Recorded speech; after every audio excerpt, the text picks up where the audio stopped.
10 years ago, 5 law schools had a median LSAT of 170 or above. Today, that number is 28.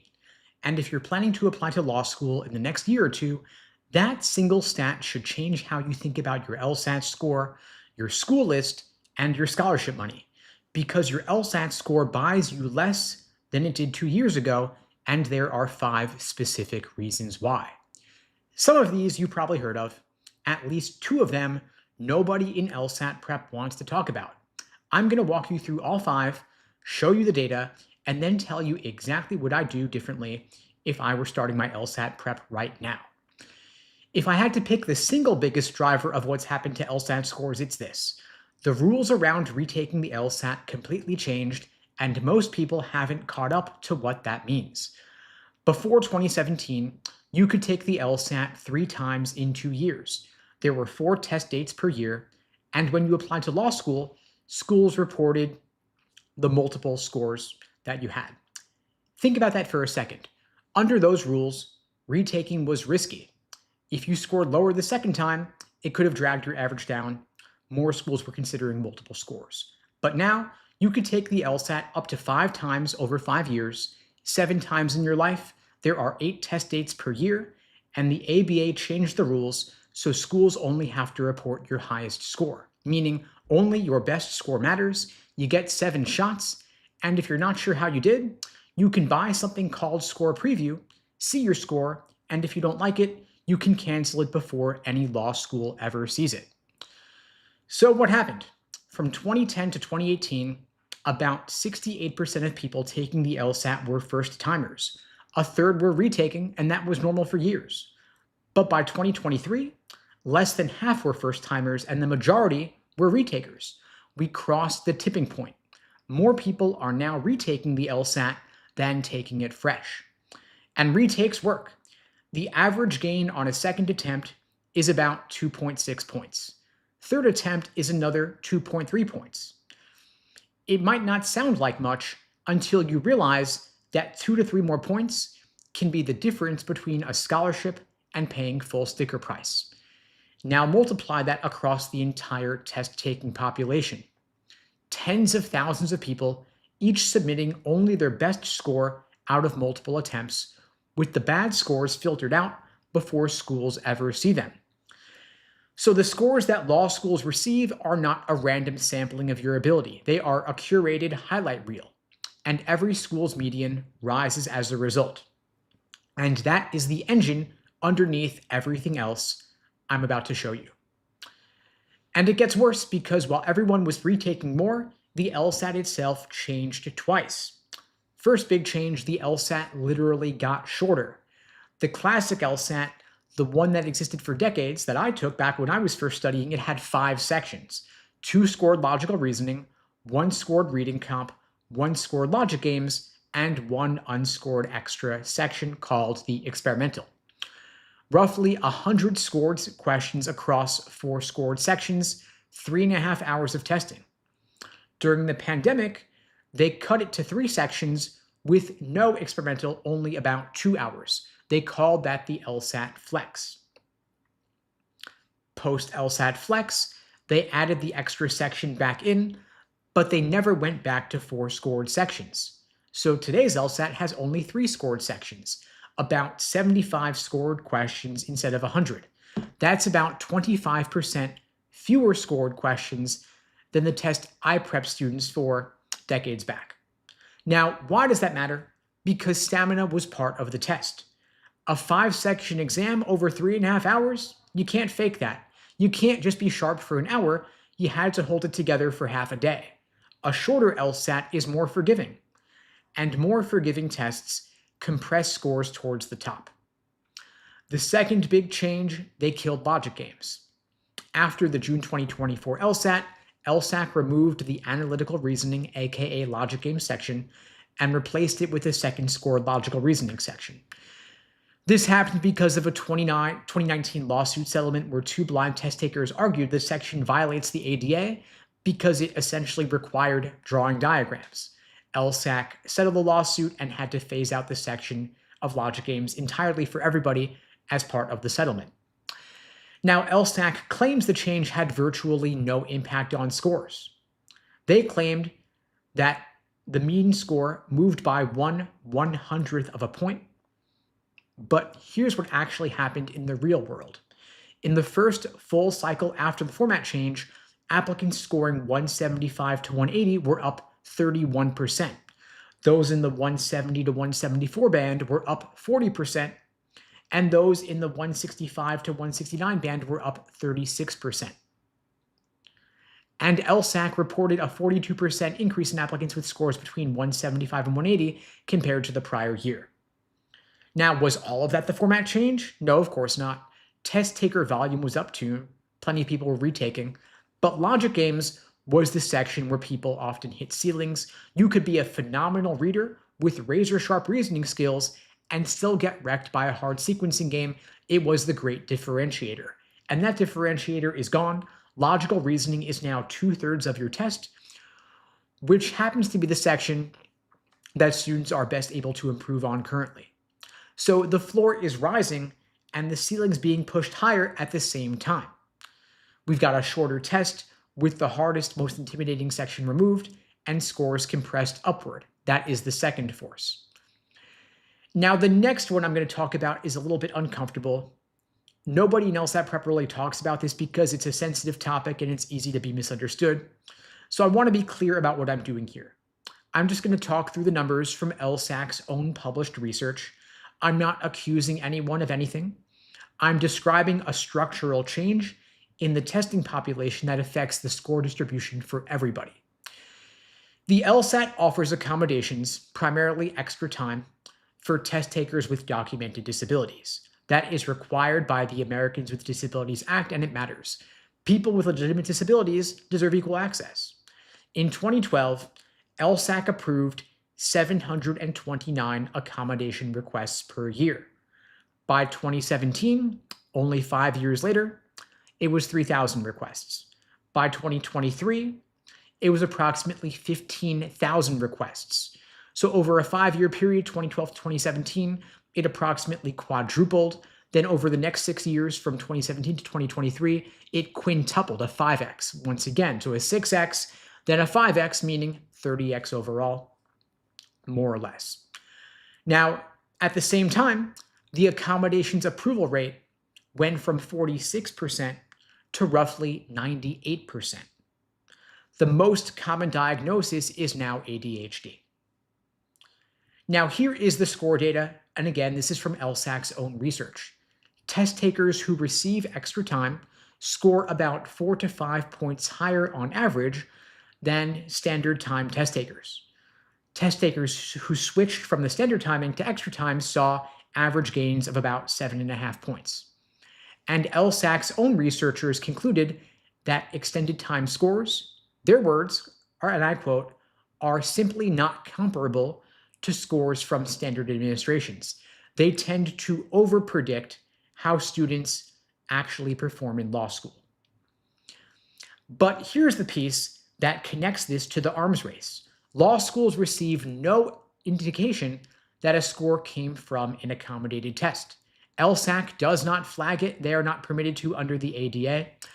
A 170 with time and a half looks identical to a 170 with standard conditions on a score report. So you've got a much larger share of the testing pool receiving accommodations that produce measurably higher scores, and the institutions using those scores can't tell the difference. That shifts the entire distribution.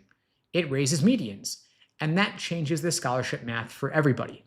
Now, I want to be careful here because many of those 15,000 people have genuine documented needs. The system exists for a reason. But the scale of the change and the fact that it's invisible to law schools is a structural force pushing scores upward. That is just what the data shows. Now, here's a recent one where the consequences are still playing out.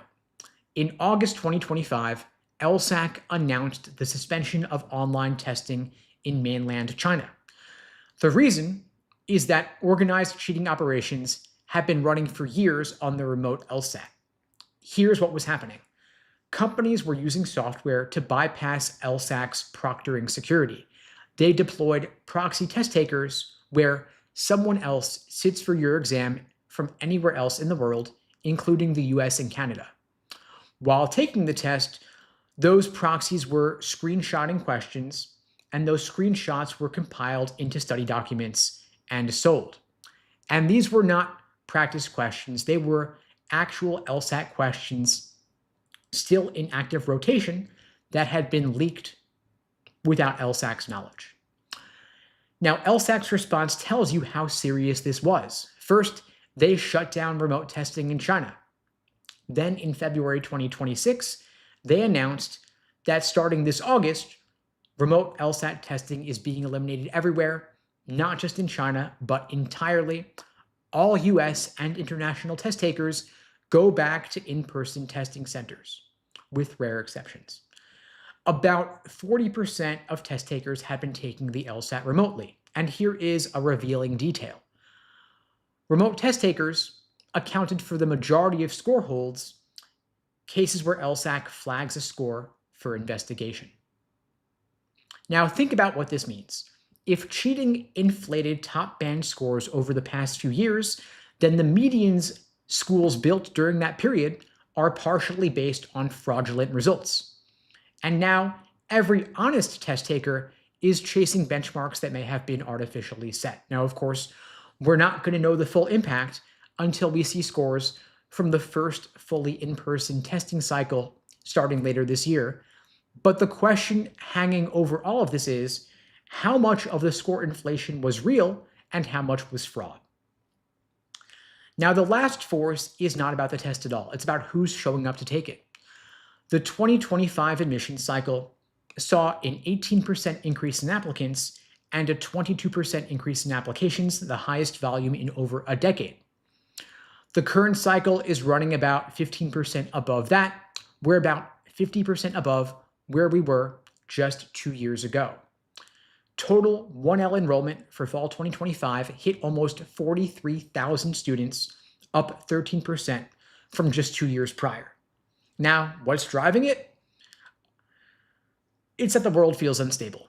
Employment outcomes for recent grads, however, are the best on record. The class of 2023 had a 93% employment rate, median salary of $90,000. And so when the JD looks like a safe bet, people apply.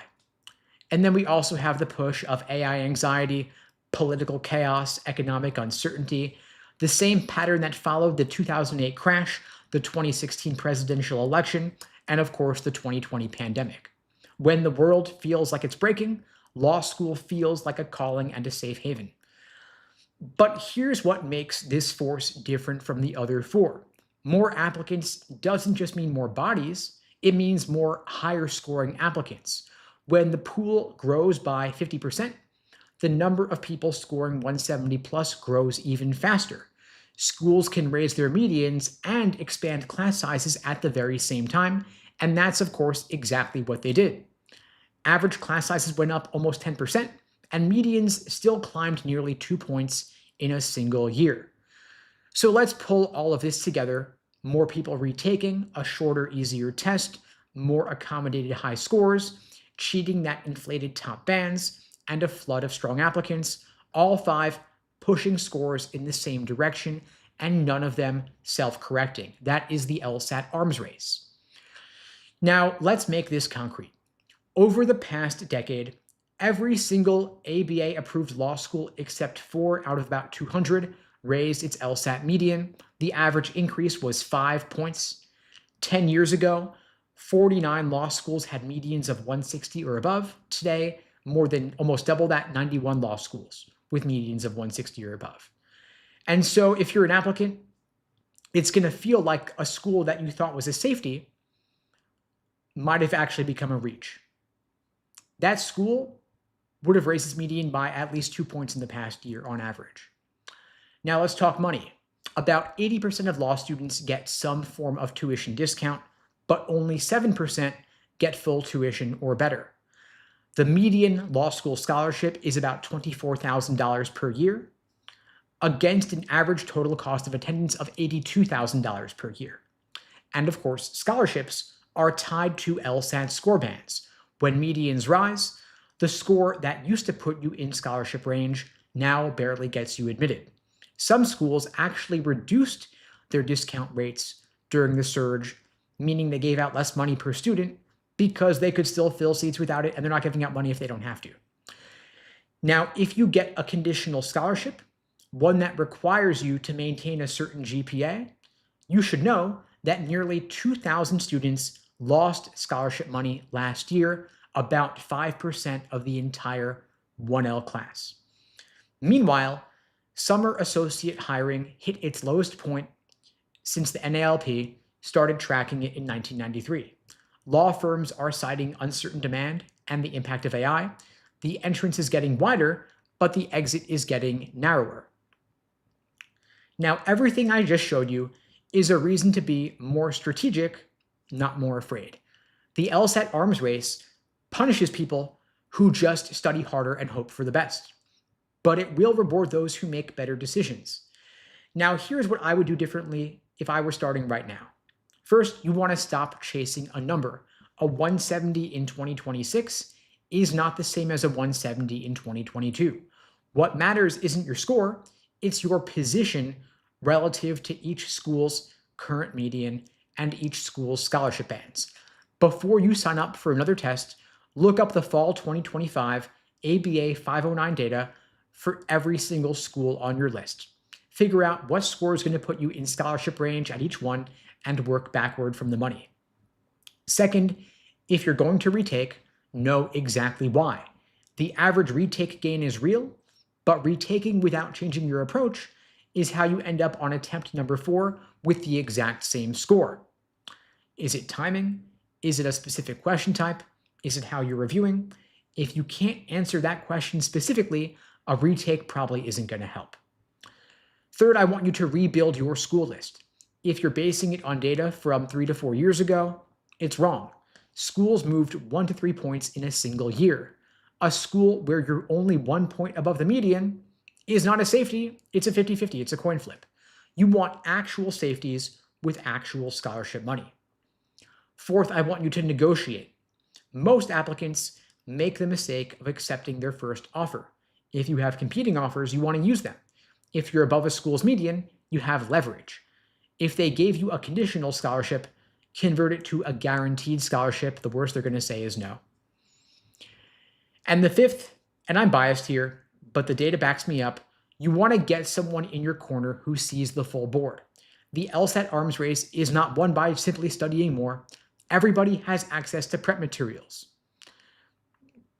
But what the software can't do is tell you when to stop retaking, which schools to target given your current numbers, how to negotiate a scholarship offer, or when to pull the trigger on an application versus waiting for a better cycle. Now, if you'd like my help getting the highest possible LSAT score, accounting for everything we just talked through, I'm offering free LSAT tutoring lessons for everybody watching this now or later. The link to book that free tutoring lesson with me is unpluggedprep.com/start.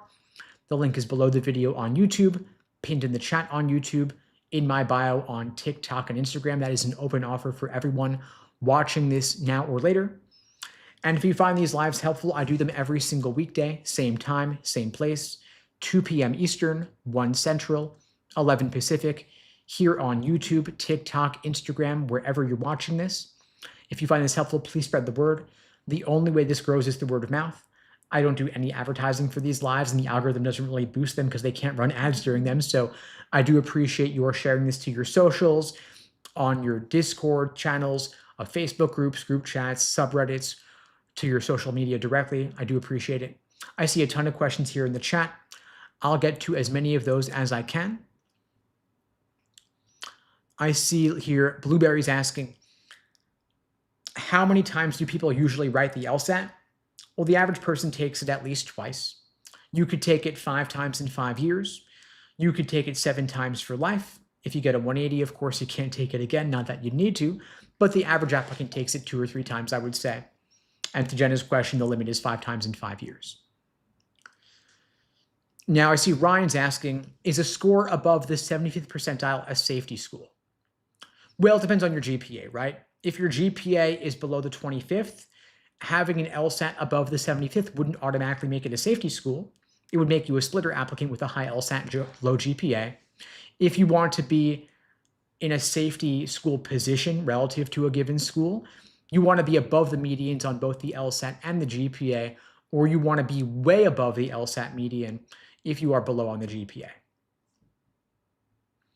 I know a lot of folks out there are below on the GPA, totally normal. You can offset a lower GPA with a higher LSAT. And the good news is that it's easier to improve your LSAT than it is your GPA, right? If you already finished undergrad, you're not going to redo all of undergrad, right? But you can redo the LSAT just by retaking it. And the good news is that law schools weigh your LSAT score more heavily than your undergraduate GPA anyway. So that's going to be the biggest needle mover for you. Blueberry's asking, what's the lowest GPA you can have? I'm guessing you mean the lowest GPA you could have and still get in. I mean, I've seen people get in with a GPA below a 2.5, but you've got to have the LSAT score to compensate. You ideally want to have a 170, 175 LSAT score to offset a much lower GPA. But again, it depends on the school. Every school has its own unique requirements, right? So if you have a 2.4 GPA, might be a long shot to get into a T14, but you could get into a regional law school. And of course, the stronger your numbers, the more likely you are to get in and also get scholarship money, because it's not only about getting in, right? You want to get the scholarships to make it worth attending. You want to minimize your debt. Wave is asking, if I have ADHD, can I get extra time? Yes, you can.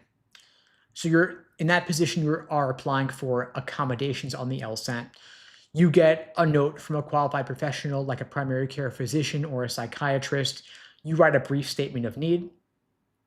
Then you let the qualified professional know what kind of accommodations you're looking for, whether it's time and a half on the LSAT, whether it's double time or extra breaks. The standard LSAT timing is 35 minutes per section. With time and a half, you're getting 53 minutes per section. With double time, you're getting 70 minutes per section. And of course, extra breaks could make for a very long test day. Consider that when you get extra time, you are getting what you wished for. Be careful of that, because while it makes pacing and time management less of a concern, it also makes for a much longer test day. So you got to build up your stamina. And so when we work with students who have extra time, we take into account the stamina factor when building your personal study plan. We look at carving out the time in your study schedule to take full exams, because a full exam is no longer 2.5 hours, it's 4 hours or 5 hours or longer. So you may not have as much time to do full-length practice tests, but you still got to get in plenty of those, ideally at least 10 of them, so that test day itself will feel like just another run-through. And if you want to talk through what your study plan could look like or should look like with the extra time, or if you want help navigating the accommodations process, you could book the free LSAT tutoring with me. The link is unpluggedprep.com/start. The link is below the video on YouTube, pinned in the chat on YouTube, in my bio on TikTok and Instagram as well. Happy to talk you through it.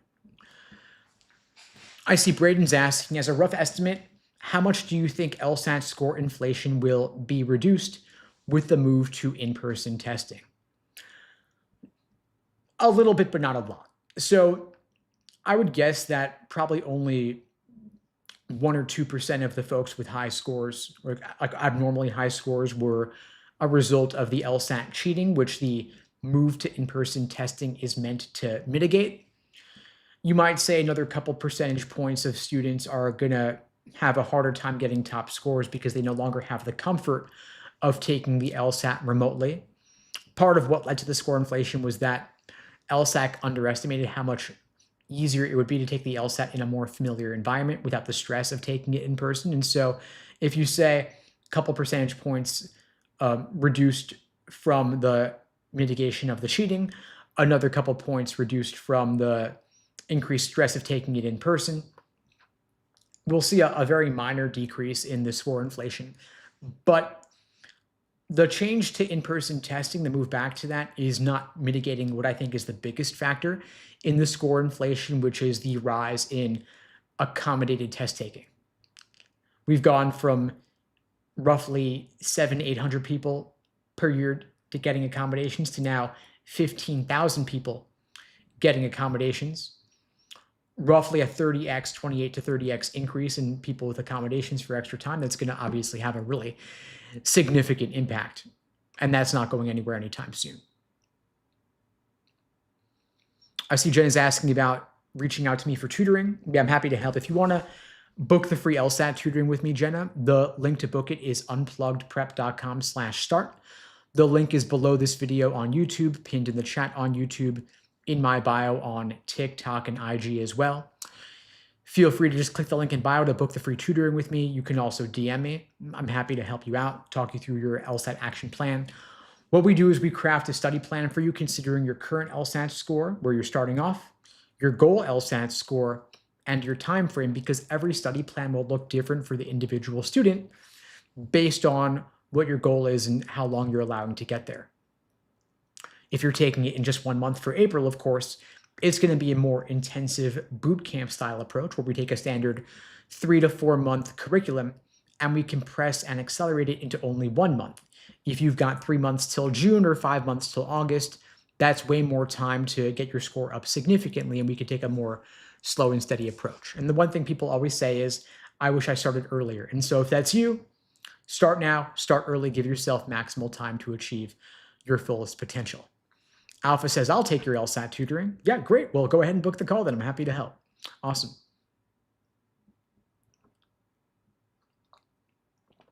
I see JT is asking, how can a tester simulate test day accommodations if the LSAT prioritizes security over accessibility of the test prep materials?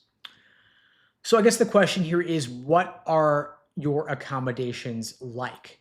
If you're getting extra time and extra breaks, you can simulate that with a stopwatch, essentially. And just give yourself whatever your accommodations are going to be. If you're getting time and a half, meaning 53 minutes per section, take every single timed section with 53 minutes. If you're getting double time with 70 minutes, then give yourself 70 minutes per section. If you're getting, if it's due to a sight impairment, a visual impairment, you need someone reading it to you, that's a different story, of course.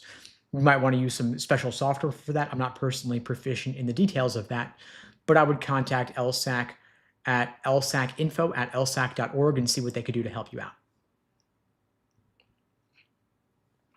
I see Hams is asking, is a 174 LSAT and a superior GPA good for the T14 as an international applicant? So if you are applying to law school from outside the US and you earned your undergraduate GPA outside the US, law schools actually, strangely, are not going to consider your undergraduate GPA because they don't know how to interpret it. There's nearly 200 countries in the world. Law schools, frankly, aren't going to bother to learn the particulars of every single country's university system. And so they say, you know what? Forget the GPA. We're just going to focus on the LSAT. I don't think that's how they should do it, but that is how they, in fact, do it. And so when they are not considering your undergraduate GPA, all of that weight, that piece of the pie, is taken up by your LSAT score, which becomes relatively more important to compensate. And a 174 LSAT score is a fantastic score, brings you to the 98th percentile, top 2% of all test takers, and that is at or above the medians of every law school in the country, puts you in the running.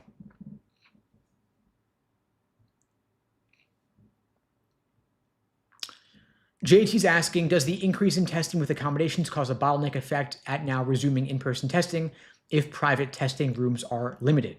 Okay, so LSAC is returning to in-person testing for the vast majority of test takers because of all the cheating that was going on, but with rare exception. If you have special medical accommodations or it would pose an undue hardship for you to physically get to an in-person testing center, you still can take it remotely. And so if you have a visual impairment, if you need a reader and a scribe for your test taking, that might be one of those cases that warrants taking it remotely. Or If they can accommodate you in person, they will accommodate you in person. I'm not proficient in all the details of the particulars for different accommodations and what Prometric can help them out with, but again, I would contact LSAC for the specifics there.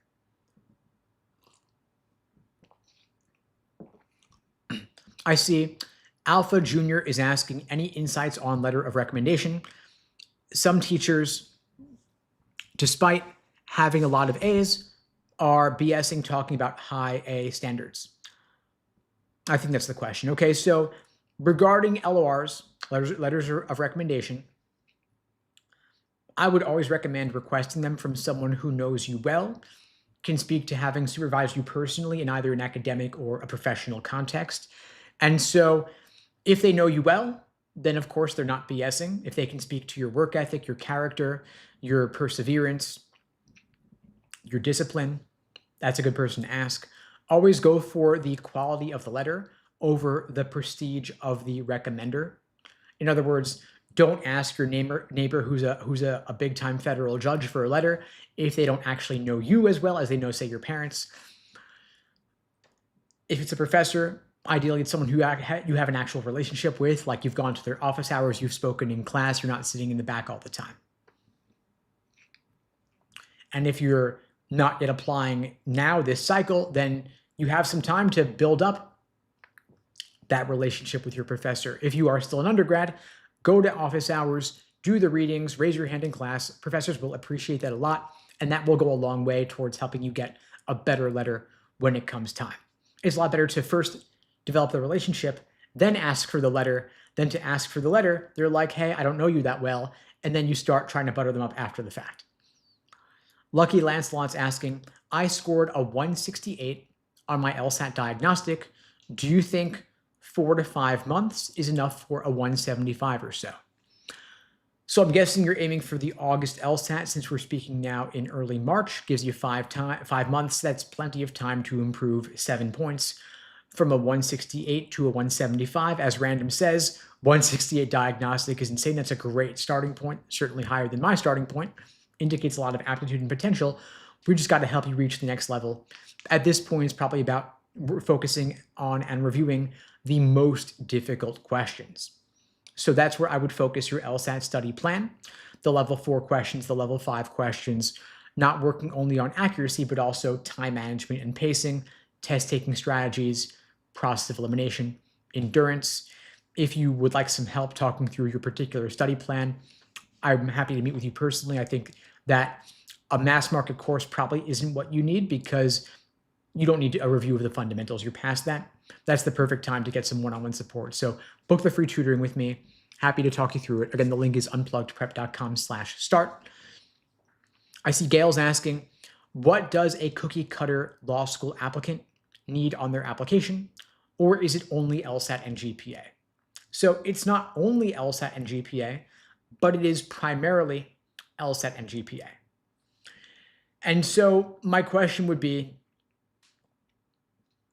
have you secured the LSAT and GPA that you need to be competitive? If not, start there. You've got to have the numbers. Everything else is icing on the cake, but don't think about or worry about being a cookie cutter with regard to your resume if you don't yet have the numbers. No resume is going to offset subpar numbers. If your GPA is subpar, below the median, if your LSAT is below the median as well, getting some impressive looking internships not going to make the difference. Let's get you the LSAT and GPA first and then switch gears. And if your GPA is a done deal, that's fine, but get the LSAT score then.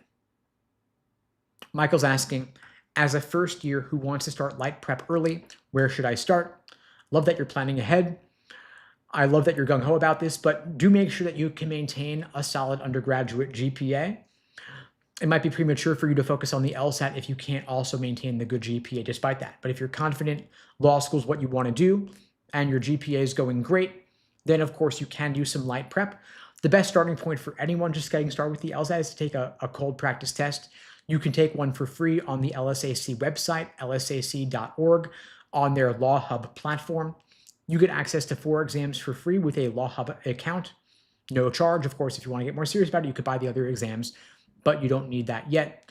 I start with the practice test, do some light drilling, If you are pre-LSAT and don't want to look at actual questions yet, a great book is a rule book for arguments. It is not LSAT specific, but it talks a lot about the kinds of reasoning the LSAT tests. I see Sprinkles asking about my LSAT score. So I started off at a 152, ended up at a 175. It took me an entire year, and at least half of that was a complete waste of time. Super frustrating. Don't recommend it. If I could have done it properly, I would have knocked it out in less than half the time, because the LSAT is ultimately a test of pattern recognition. If you can spot the tricks and traps, you can avoid them. It all comes down to understanding how the test makers think and seeing it from their perspective. And once you do that, everything changes. The biggest lesson learned from my prep was to do fewer practice tests and review them in more depth. Fewer tests, more review. A lot of students make the mistake of obsessively taking exam after exam after exam without looking into what they're getting wrong and why. But of course, the definition of insanity is doing the same thing over and over and expecting different results. And so the biggest change to my mindset between being a test taker and being a test prep coach is to understand the value of that post-game analysis. I realized far too late that you've got to look at what you're getting wrong and why. So for example, if you have trouble with a particular argument, was it the method of reasoning in the argument, the wording of the argument? Was it LSAC's failure to include key indicator words like indicating evidence and conclusion, or sufficient and necessary condition indicator words? Was it them burying the conclusion in the middle of the argument, failing to including perhaps a sub-conclusion as well in addition to a main conclusion? Was attempting wrong answer choice discouraging you from choosing it? Was an unappealing right answer pushing you away, or attempting wrong answer pulling you towards it? Traps of encouragement towards the wrong answer, traps of discouragement away from the right answer. Until you can get down to the root cause of what you're getting wrong and why, you may end up just making the same mistake again. And that's what we want to help you avoid with the coaching, with the lessons we've learned from going through this process ourselves. And so if you want to talk through how your LSAT prep could be more efficient, if you feel like you're wasting your time or leaving points on the table, I'm offering the free LSAT tutoring because I understand personally how valuable it can be to get someone else giving you some personal guidance on what you're getting wrong and why. Alexis is asking, with a 3.4 GPA, what LSAT score should you shoot for? Two answers to this. First is always shoot for 180. No matter what your GPA is, no matter what your LSAT, no matter what your law school goal is, just aim for a 180, right? Don't leave any points on the table. My second answer to this is more specifically, if you want to set a hard, specific goal in terms of the target that you actually need, look at the medians of the law schools that you're targeting. So if a given law school has a 170 LSAT median and their GPA median is a 3.7, you're a little bit below on the GPA median. So you'd need to be a little bit above on the LSAT median, all else being equal, to have a realistic shot of getting in. So look at where you are GPA-wise relative to their requirements, and that can help you get a sense of what kind of LSAT score you're going to need to compensate.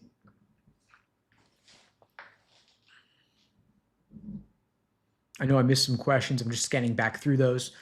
I'm prioritizing the ones that I think will apply to the greatest number of people, and I'm trying to answer them broadly to apply to as many people's situations as I can.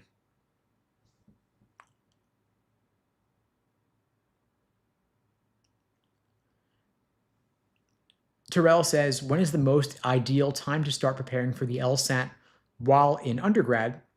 Is freshman year too soon? It's not too soon, but I don't think you typically need to start that early. I think sophomore year or junior year is plenty early enough.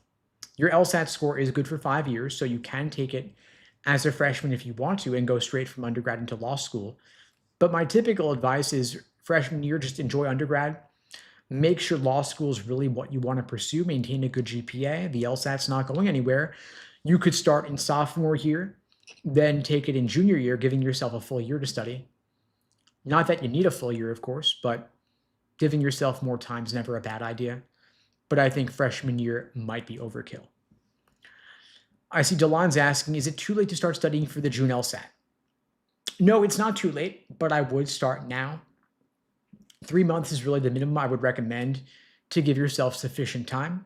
And it's worth giving yourself 3 months considering the importance of the LSAT, right? I mean, the LSAT weighs more heavily than your entire undergrad combined.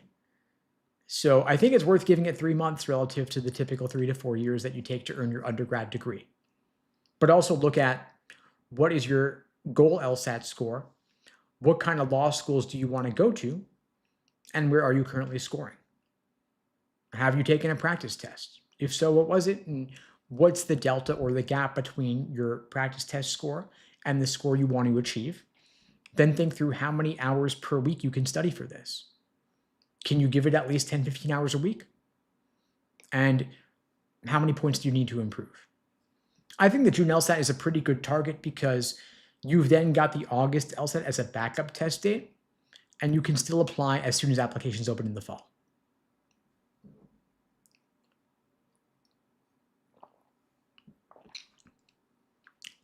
I see Taylor's asking, I'm GPA dependent.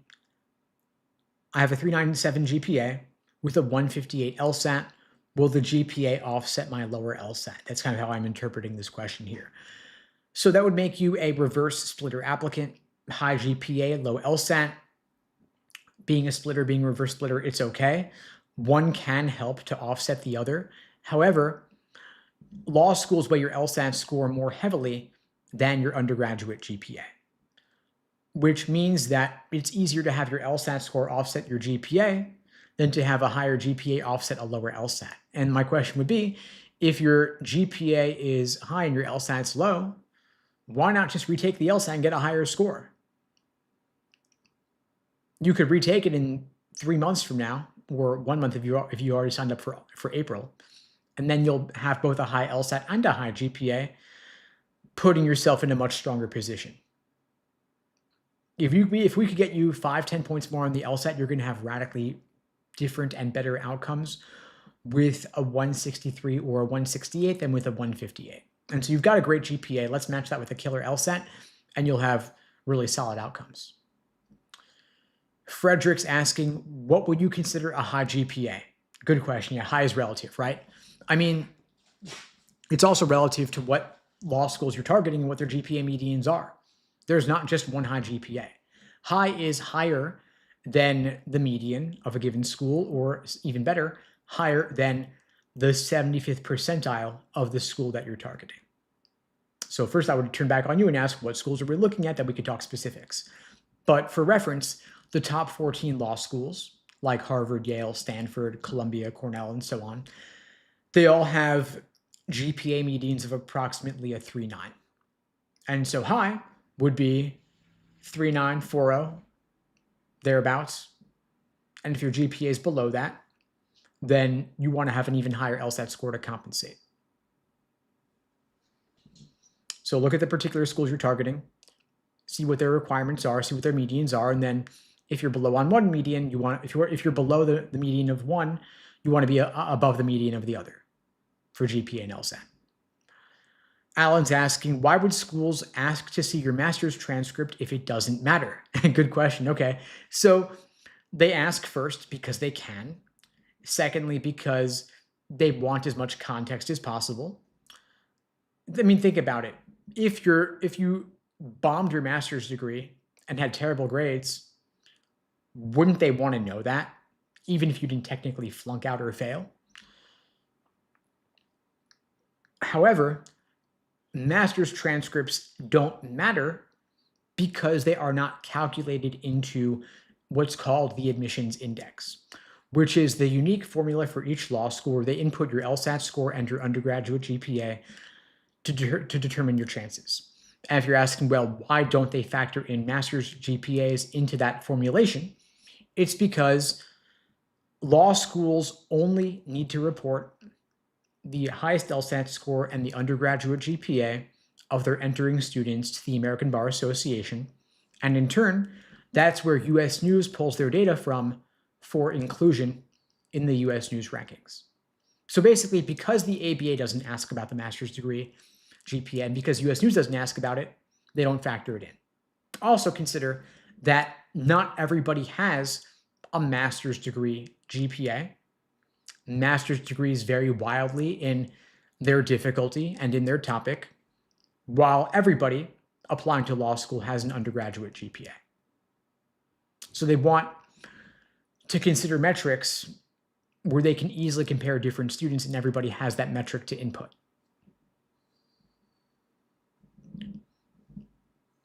And by the way, master's degree GPAs are typically higher than undergrad GPAs just because you're choosing a pure specialization for your master's, whereas in undergrad, you might have some specific requirements that were outside your area of specialty.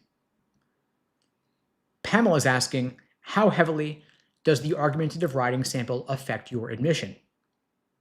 Not heavily at all, very lightly, in fact, because in part it's not scored.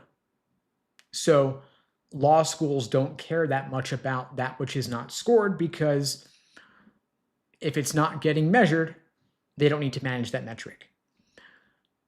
It's context, of course. They can look at it. If you are a non-native English speaker, they might look at it to get a sense of your English proficiency.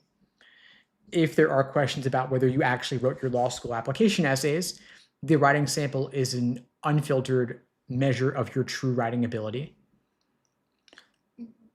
And with the rise of AI helping people with their essays, for example, it's useful for them to get a pure, unfiltered sense of your writing. But for now, it's not scored. So it doesn't matter that much. However, LSAC has indicated that they do plan to start scoring the writing sample. If I had to guess, I would say they'll start scoring it maybe next year, roughly 15 months from now, say in June 2027 is my best guess right now. If they were going to score it for this coming cycle, they probably would have announced it already. But I wouldn't worry that much about it for now. Focus on that which is scored, like the logical reasoning and the reading comp. Basically, until you have scored at or above your target score, I wouldn't give any thought to the writing sample. Just focus on getting the highest possible score on the multiple choice portions. I see some questions about the upcoming LSAT test administration dates. LSAC has announced those. We've got coming up August, September. I'll back up for a second. For the current testing cycle ending in June, we have the April LSAT and the June LSAT. Then beyond that, we've got August, September, October, and November coming up later this year. So you have April and June, 2 months apart. Then you have August, September, October, and November in 4 consecutive months. A couple of weeks ago, LSAC did announce the specific dates of the upcoming LSAT administrations for the next year or so. You can schedule a specific day and time approximately 2 weeks prior to the testing dates. Prior to that, you could only sign up for the LSAT, but you can't yet choose a specific day and time. And when the scheduling does open, I would jump on that fast, especially for August and beyond, because with the return to in-person testing, it's going to be a lot more stressful to choose a particular day and time because, of course, test center seats are limited. You don't want to have to travel super far. So set a timer, set an alarm, jump on it as soon as it opens. Gail asks, what do I need for a full ride to Yale Law School? Well, fun fact, Yale Law does not give out merit scholarship money on the basis of the strength of your numbers. Neither does Harvard, but pretty much every other law school does. Harvard and Yale don't, in part because they don't need to. They can attract enough strong applicants without giving out money to incentivize students to come purely on merit. They do give out money based on financial need. If you can demonstrate hardship, that's a different story. But for merit aid, they do not, but the other law schools do.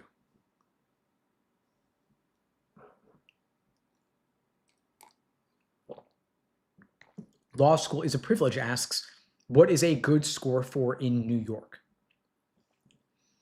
It's all relative. There are a lot of different law schools in New York, and they all have different requirements. At the top, you have NYU and Columbia, which are top 6 law schools. You're going to want to have mid 170s, at least ideally for those kinds of schools. Then below them, you have Fordham. You have below that, you have Cardozo, Brooklyn Law, St. John's, Hofstra.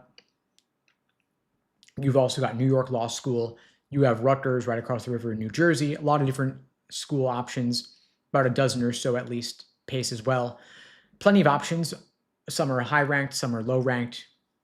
A lot of different options there. And so you can cast a wide net if you want to stay in that region.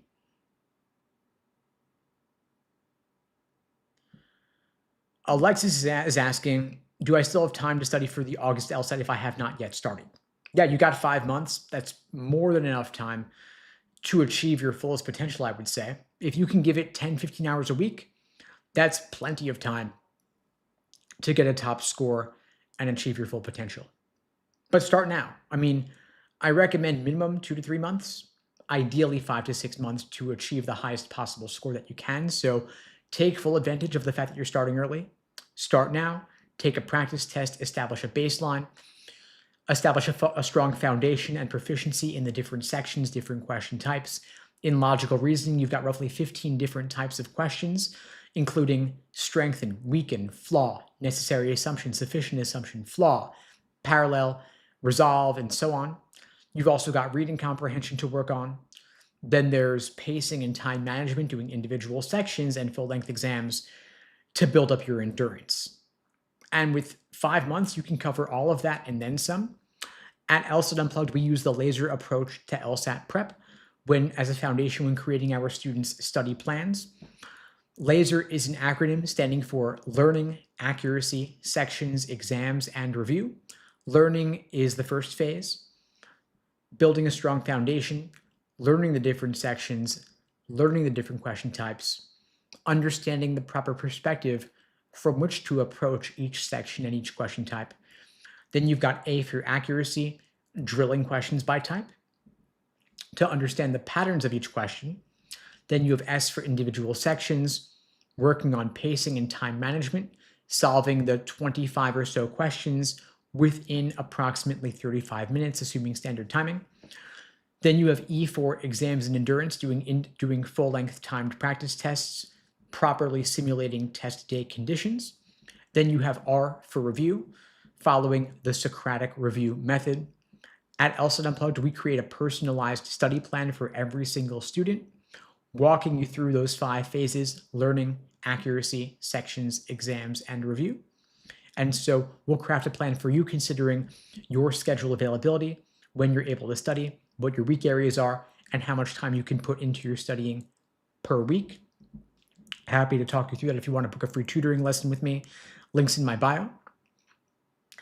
For those just joining live, I do these sessions every single weekday, same time, same place, 2 p.m. Eastern, 1 Central, 11 Pacific, here on YouTube, TikTok, Instagram, LinkedIn, Facebook, wherever you're watching this. If you find this helpful, please spread the word. The only way this grows is through word of mouth. I don't do any advertising for these lives, and the algorithm doesn't really boost these because they can't run ads during them. So I do appreciate your support, spreading the word, sharing this to your socials, sharing it in any subreddits or Facebook groups you're part of, any Discords you're in, any group chats. Please spread the word, share the link. The more this grows, the more I'll expand this over time. I see some more questions coming in. Gail is looking for a full ride, asking, what kind of score do you need for a full ride to different law schools? It all depends. The LSAT median and the GPA median that you need to get a full ride to a particular law school is relative to that law school's medians. And so for a lower ranked law school, you might be able to get a full ride with a 165 and a 3.7 GPA. For a top 20 law school, you might need a 175 and a 4.0 GPA. So look at the law schools you want to attend, look up their ABA 509 reports, the American Bar Association 509s, and look at what is the 75th percentile LSAT score and GPA. If you can get an LSAT score above their 75th and a GPA also above their 75th, then you've got a pretty good shot of getting significant scholarship money. The higher your numbers are relative to those 75ths, the more scholarship money you'll get, the more likely you are to get a full ride to law school and pay nothing. An optimal outcome would be to not only get a full ride, but also to get a living stipend on top of the full ride, meaning that you could actually get paid to go to law school. Ideal outcome, we see it happen every single year, but it comes down to having strong numbers. Lord is asking, do you think applicant numbers will continue rising? I think they're probably going to level off just because they've risen so much the past few years. I can't see them rising that much more. I think part of the increase in applicant numbers over the past couple of years was due to the 2024 presidential election cycle. I think part of it was due to the removal of logic games. And now that we're coming off that, it's already been a year or two since those things happened. I think they'll start to level off. The real question is the economy. As they say, it's the economy, right? Like, so if the economy is really bad, more people will go to law school to wait out the unemployment situation. When the job market's bad, people go to law school to build up their skills, hopeful that 3 years later they'll graduate into a better job market with a JD, which will make them more employable. If there's more economic stagnation, more people go to law school. If the economy gets better, if the job market gets better, I think fewer people will go. So it's tied to that. We'll see what happens there.